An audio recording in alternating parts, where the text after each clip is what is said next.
हम आपको आज दिखाएंगे अपने इस कार्यक्रम में बगदादी के नापाक इरादे क्या हैं।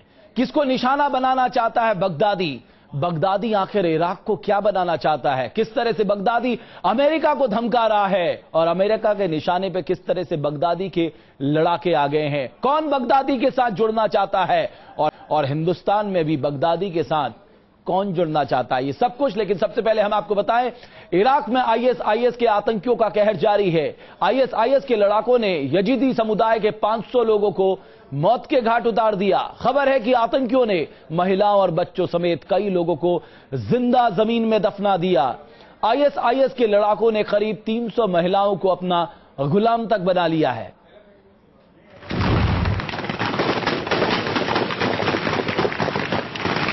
मौत बनकर घूम रहे आईएसआईएस के लड़ाके ने फिर बहाई है खून की नदी। बगदादी के बिगड़े लड़ाकों ने इस बार एक बड़े नरसंहार को अंजाम दिया है। खबर है कि आईएसआईएस के आतंकियों ने यजीदी समुदाय के 500 लोगों को उतारा है मौत के घाट। खून को पानी की तरह बहाने वाले इन बेरहम आतंकियों ने न तो बच्चों को छोड़ा और न ही महिलाओं को, जो भी सामने आया उसकी तकदीर में लिख दी मौत की इबारत। खबर है कि आतंकियों ने पहले तो यजीदी समुदाय के 500 लोगों की बड़ी बेरहमी से हत्या की, फिर महिलाओं और बच्चों समेत कई लोगों को जिंदा जमीन में दफन कर दिया। यही नहीं, करीब 300 महिलाओं को गुलाम बना लिया है। खबर है कि आतंकियों ने रविवार दोपहर तक कुछ यजीदियों को इस्लाम कबूलने को कहा था। ऐसा न करने पर जान से मार देने की धमकी तक दी गई थी। आईएसआईएस आतंकियों के मचाए गए कत्लेआम से डरकर इराक के अल्पसंख्यक यजीदी समुदाय के करीब 40,000 लोग इराक के उत्तरी पर्वत श्रृंखला सिंजर में शरण लिए हुए हैं, जो भूख और प्यास से तड़प रहे हैं। आतंकियों ने उनके पास पहुंचने वाले खाने के सामानों को भी रोक दिया है, जिससे लोगों की मौत हो रही है। संयुक्त राष्ट्र के मुताबिक सिंजर पर आईएसआईएस आतंकियों के कब्जे के बाद करीब 2 लाख यजीदी लोग अपना घर बार छोड़कर भाग गए हैं। करीब 1.5 लाख लोगों ने कुर्द इलाकों में स्थित शरणार्थी कैंपों में शरण ली है, जबकि 40,000 लोग शहर के नजदीक स्थित सिंजर पर्वत पर फंसे हुए हैं। हजारों की संख्या में लोग पैदल और अपनी गाड़ियों के जरिए पहाड़ पर पहुंच रहे हैं। आईएसआईएस के आतंकी यजीदी समुदाय के लोगों को चुन चुन कर निशाना बना रहे हैं। आपको बता दें कि इस्लामिक स्टेट की घोषणा होते ही हजारों की तादाद में यजीदी और ईसाइयों ने सिंजर शहर छोड़ दिया था। Team news nation. आईएसआईएस के समर्थन की खबरें तमिलनाडु से भी आई हैं। भारत के इसी दक्षिणी राज्य में कुछ युवाओं के समर्थन वाली टी शर्ट पहनकर इस आतंकी गुट के लिए अपना समर्थन जाहिर किया, तो महाराष्ट्र के कुछ युवाओं के इराक और सीरिया में जाकर जंग लड़ने की खबरें भी आई।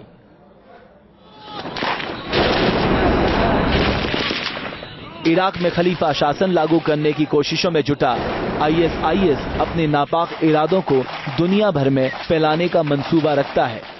इंटरनेट, सोशल साइट्स और जिहादी साहित्य के माध्यम से आईएसआईएस युवाओं को बहकाने की कोशिश कर रहा है।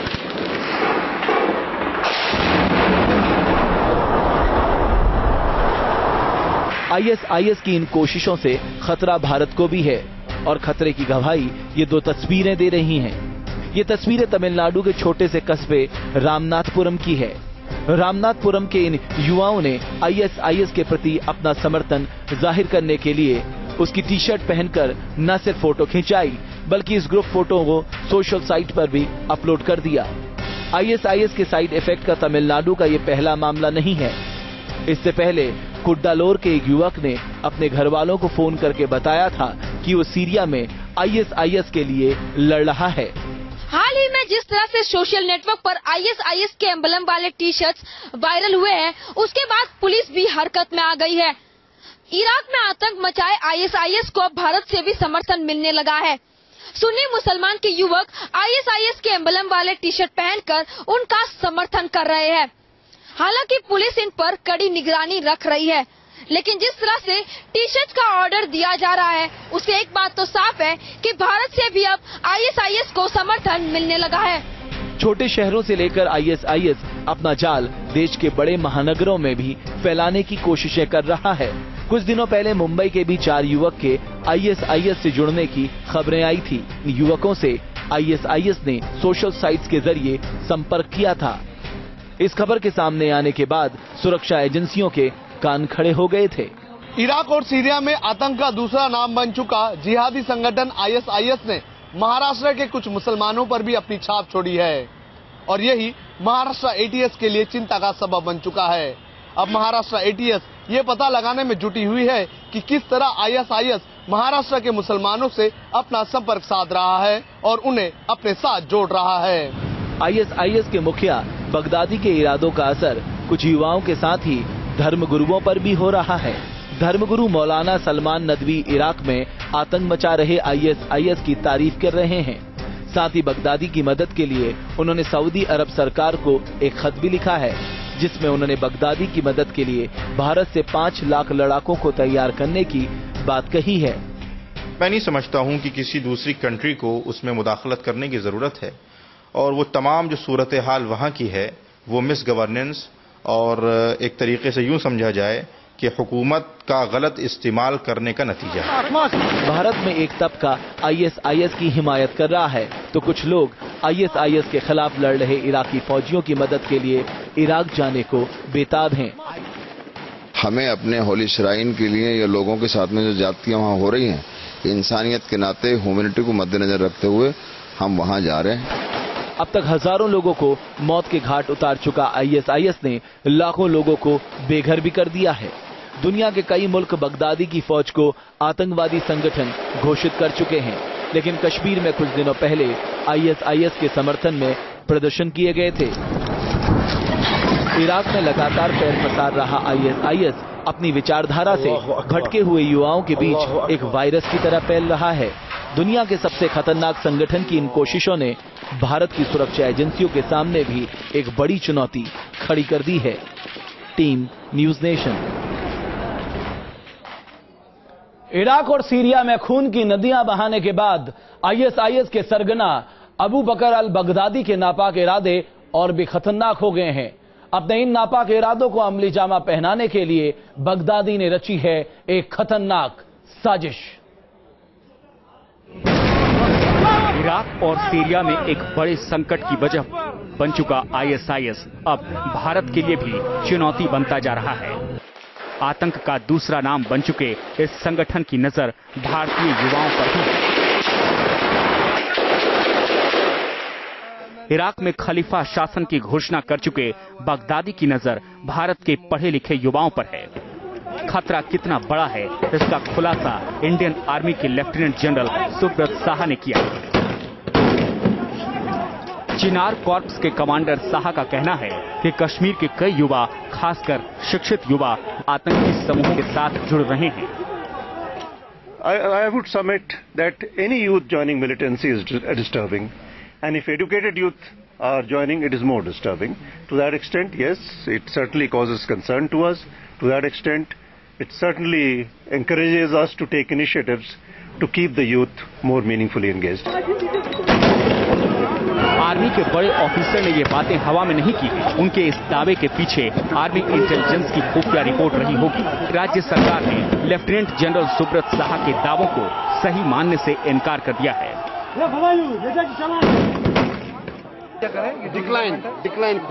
मुख्यमंत्री से अलग जम्मू कश्मीर पुलिस ने कश्मीरी युवाओं के आतंकी संगठनों में शामिल होने की खबरों को पूरी तरह से खारिज तो नहीं किया, लेकिन ये जरूर कहा कि चरमपंथ की तरफ रुझान रखने वाले युवाओं की संख्या में पहले के मुकाबले कमी आई है।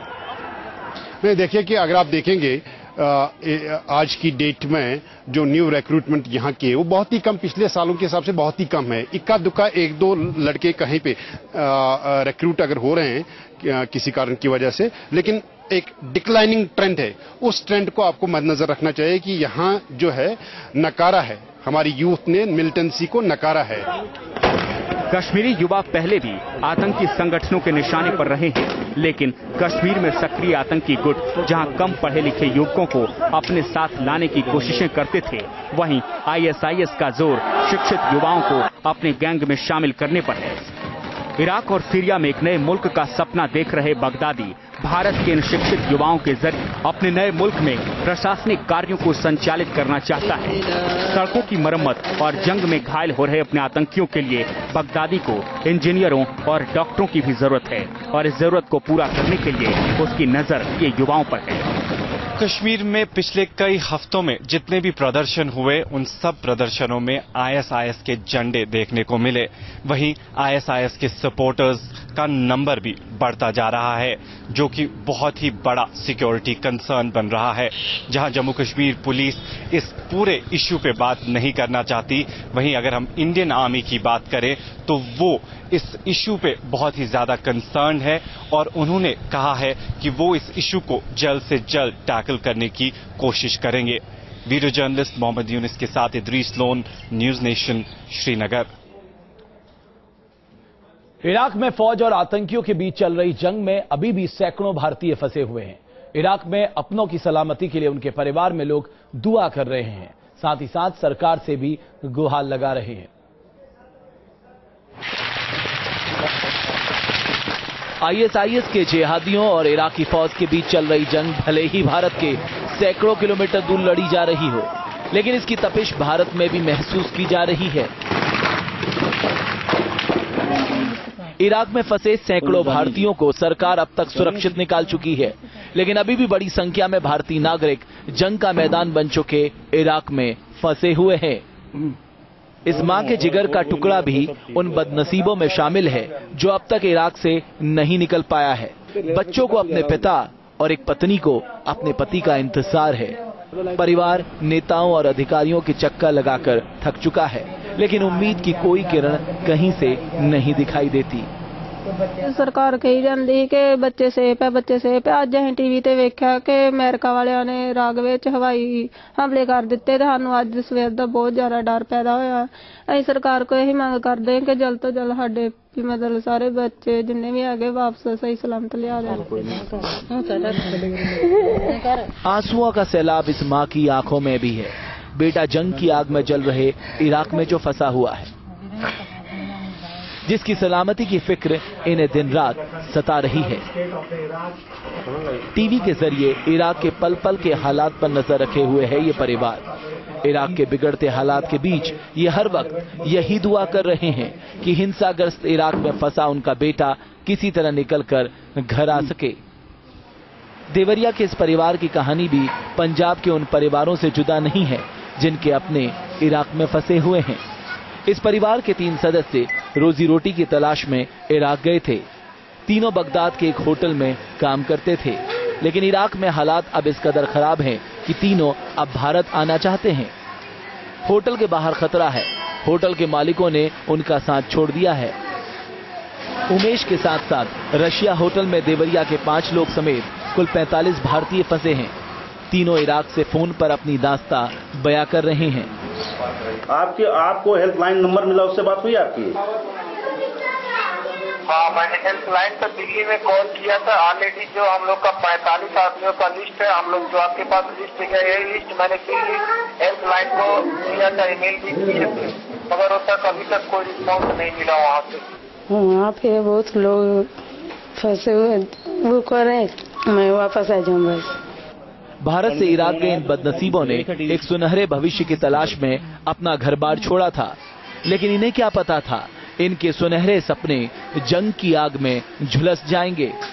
खाने को बराबर मिल नहीं रहे हैं, ये सब दिक्कतें हैं वहाँ पे सर। वहाँ पे बमबारियां हो रही हैं, इससे उन लोगों को भय हो रहा है, वो इंडिया आना चाह रहे हैं।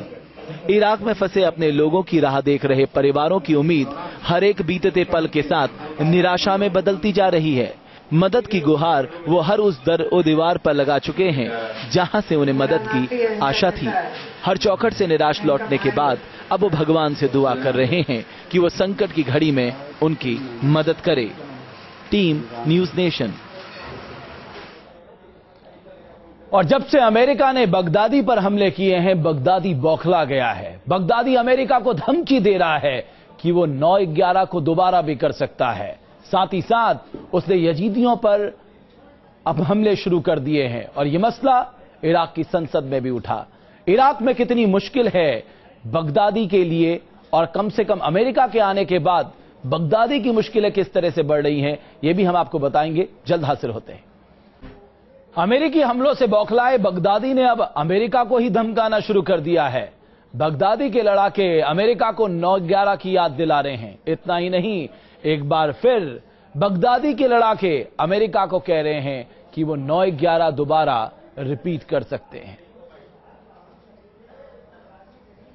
साल 2001 के सितंबर महीने की 11 तारीख थी वो, जिसे भूल पाना किसी भी अमेरिकी के लिए मुमकिन नहीं। ये दहशत की वो राख थी जो वर्ल्ड ट्रेड सेंटर के धंसने के साथ दुनिया के सबसे ताकतवर मुल्क के माथे पर कालिख की तरह कूद गई।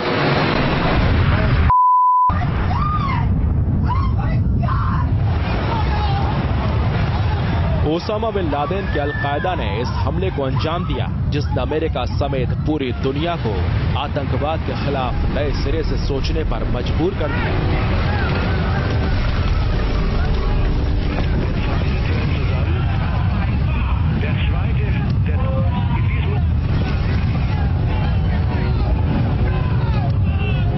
और अब 13 साल बाद उसी अलकायदा से पैदा हुए संगठन ISIS यानी Islamic state of Iraq and Syria ने अमेरिका को दी है खौफनाक धमकी। ये इराक में अमेरिका के हवाई हमलों की मुखालफत है। ये अमेरिका के उस निश्चय का जवाब है जो उसने आतंकी संगठन ISIS के पांव उखाड़ने के बारे में किया है। आतंकी संगठन ISIS ने इन हमलों के लिए अमेरिका को इसकी कीमत चुकाने तक की धमकी दी है। इंटरनेट पर जारी धमकी में ISIS समर्थकों ने अमेरिकी दूतावासों को उड़ाने के साथ साथ उसके सैनिकों और लोगों को भी अंजाम भुगतने की बात कही है। ISIS समर्थक ट्विटर के जरिए अमेरिका को धमकी भरा संदेश भेज रहे हैं और उसे 2001 के वर्ल्ड ट्रेड सेंटर हमले की याद दिला रहे हैं। आतंकी समर्थक ट्विटर अकाउंट पर वर्ल्ड ट्रेड सेंटर हमले की तस्वीर समेत मृत और घायल अमेरिकी सैनिकों की तस्वीरें भी पोस्ट कर रहे हैं। साथ ही ये धमकी भी दे रहे हैं कि अगर इराक पर अमेरिकी हमले बंद नहीं हुए तो इसके नतीजे गंभीर होंगे। इतना ही नहीं, सोशल नेटवर्किंग साइट पर इराकी शहर फलूजा की एक तस्वीर पोस्ट की गई है जिसमें अमेरिकी सैनिकों के क्षत विक्षत शव को दिखाने का दावा किया गया है और इस तस्वीर के कैप्शन में कहा गया है, तुम जहां कहीं भी हो, दुनिया भर के हर मुसलमान के निशाने पर हो। अब तक इराक से सदी हुई दूरी बनाकर रखने वाला अमेरिका इस लड़ाई में इराकी सरकार के साथ खड़ा नजर आ रहा है।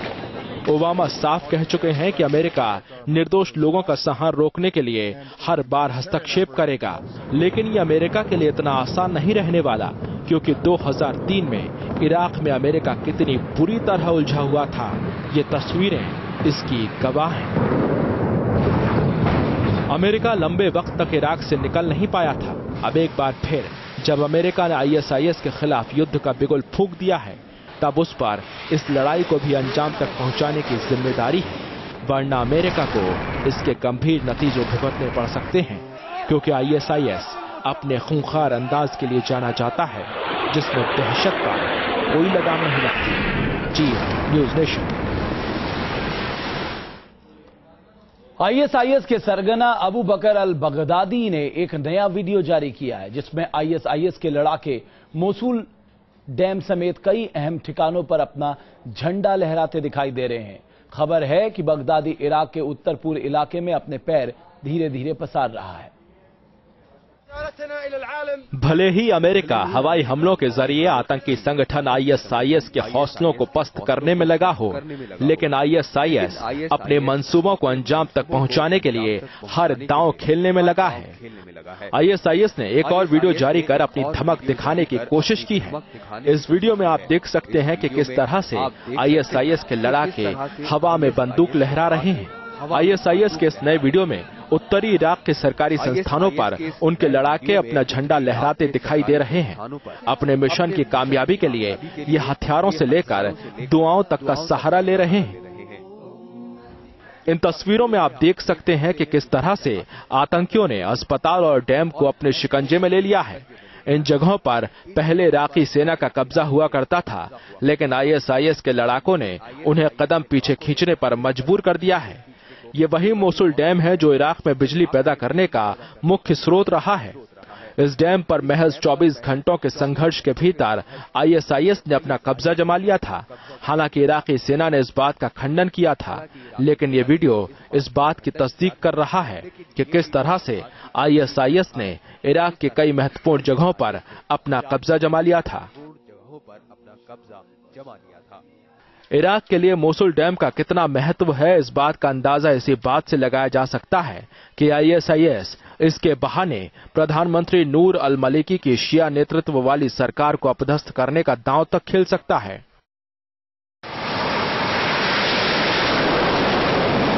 इधर अमेरिका सीधे आईएसआईएस की कमर तोड़ने के लिए रणनीतिक तौर पर अहम ठिकानों को अपने निशाने पर रख रहा है, तो उधर आईएसआईएस ने दावा किया कि अमेरिकी हवाई हमले उन्हें प्रभावित नहीं कर रहे और वो अपना काम जारी रखेंगे। वो ऐसे इलाकों का रुख करने में लगा है जहां अब तक उसके पांव नहीं जम पाए हैं। दरअसल इस आतंकी संगठन के पास अभी भी लड़ाकों की संख्या सीमित है, लेकिन इनकी ताकत को संख्या बल के आधार पर नहीं आंका जा सकता। ये लड़ाके इराक में अपने कब्जे को और मजबूत करते जा रहे हैं।